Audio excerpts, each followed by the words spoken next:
Hello mga ka-farmers! Welcome back to my channel! For today's video mga ka-farmers ay ibabahagi ko po sa inyo ang pagbubukas ng ating fund para sa pagsisimula natin ng Azula mga ka-farmers.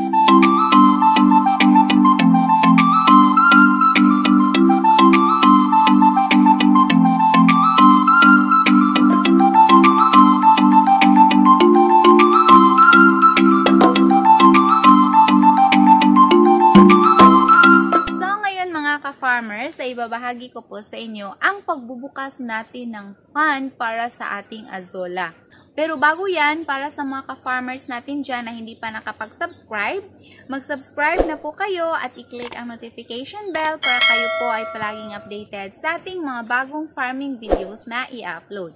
Huwag nyo rin pong kalimutan na mag-like, comment at share para malaman din na iba nating mga ka-farmers. Hello po sa aking mga subscribers and viewers. Maraming salamat at God bless po sa inyong lahat. Bumili lang po ako ng fund mga ka-farmers sa Shopee. Nasa 400 plus lang po yung bili ko nito mga ka-farmers. So, ito na po siya. Ayan. So, ngayon mga ka-farmers, bubuksan natin to. Dito ako nagbubukas mga ka-farmers dahil plano ko kasi na dito siya ilalagay.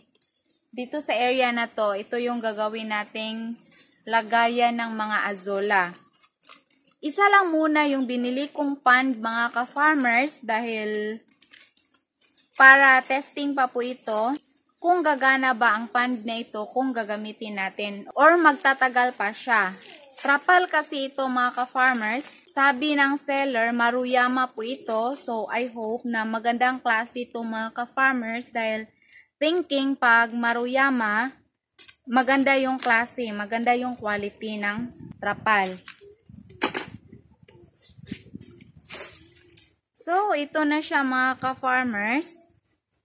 Ayan.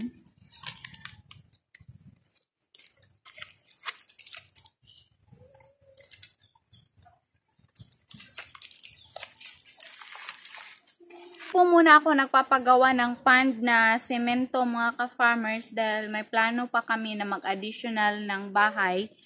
So, maglalagay pa kami ng porch mga ka-farmers. So, at least ito, nasa gilid kasi ng bahay ito ilalagay namin. So, at least kung ito mga ka-farmers, ma-transfer lang po natin. So, ayan siya mga ka-farmers. Ganito siya taas. Yung size niya ay 2 by 4 by 1 feet. So, ganito siya mga ka-farmers. Yung sa quality or sa kapal ng kanyang trapal, I think okay naman siya.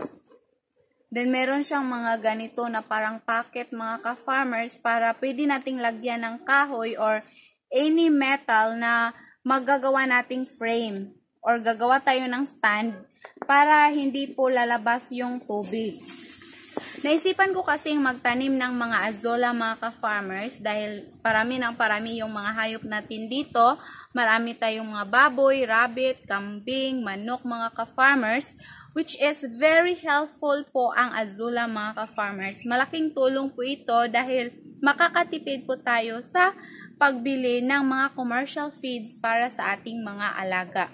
Imimix po natin ito sa commercial feeds mga ka-farmers. Known kasi ang Azula mga ka-farmers na kapag nag-mix tayo nito, kales tayo sa commercial feeds na ihahalo dahil ang Azula mga ka-farmers, marami po siyang mga vitamins. Mataas din siya sa protina, sa amino acids, which is very helpful po sa ating mga animals mga ka-farmers. So, ayan. So, ayan siya mga ka-farmers. Yung size niya ay 2 by 4 by 1. So, meron siyang mga pocket sa gilid para malagyan natin ng stand or frame. Ayan. So, dito ko siya ilalagay mga ka-farmers sa gilid ng bakuran. Kasi hindi mainit dito mga ka-farmers. So, maganda siyang lagyan ng Azula. Hindi siya masyadong mainit pero may makapasok na init mga ka-farmers. Ayan. Then, sa gilid lang siya ng bahay namin para at least kung mag-additional kami ng porch, hindi po siya masyadong affected. Pero much better talaga if ganito lang muna yung gagamitin ko para pwede nating ma-transfer. So, ayan, mag-update na lang ako mga ka-farmers pag darating na po yung order ko na Azolla. So, yun lamang po mga ka-farmers ang mai-share ko for today's video. Mag-update na lang po ako kung makapagsimula na akong mag-cultivate ng Azolla mga ka-farmers dahil tuturuan ko rin kayo kung paano ang magtanim nito. Para sa mga ka-farmers natin na wala pang idea kung ano ang Azolla, ito po ang masasabi natin na friend siya, tulad po siya ng mga water lilies.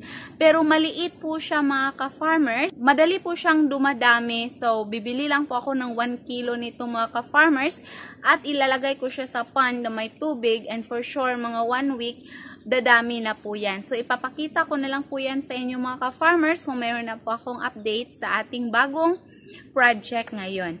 So, yun po mga ka-farmers ang may share ko for today's video. Sana ay palagi ninyong subaybayan ang channel natin sa pamamagitan ng pag-subscribe at pag-click sa bell button para kayo po ay palaging updated sa ating mga bagong farming videos na i-upload. Huwag nyo din pong kalimutan na mag-like, comment at share para malaman din na iba nating mga ka-farmers. Ating tandaan na tayong mga farmers ay dapat mariskarte at masipag upang magtagumpay sa ating negosyo. Sa kapoko po kababaihan, hindi po hadlang ang kasarian natin para gawin ang mag-farming. Layunin ko po na i-encourage kayo na mag-alaga ng kahit na anumang hayop na pwedeng mapagkitaan. Maraming salamat po. God bless. Happy farming. Bye-bye.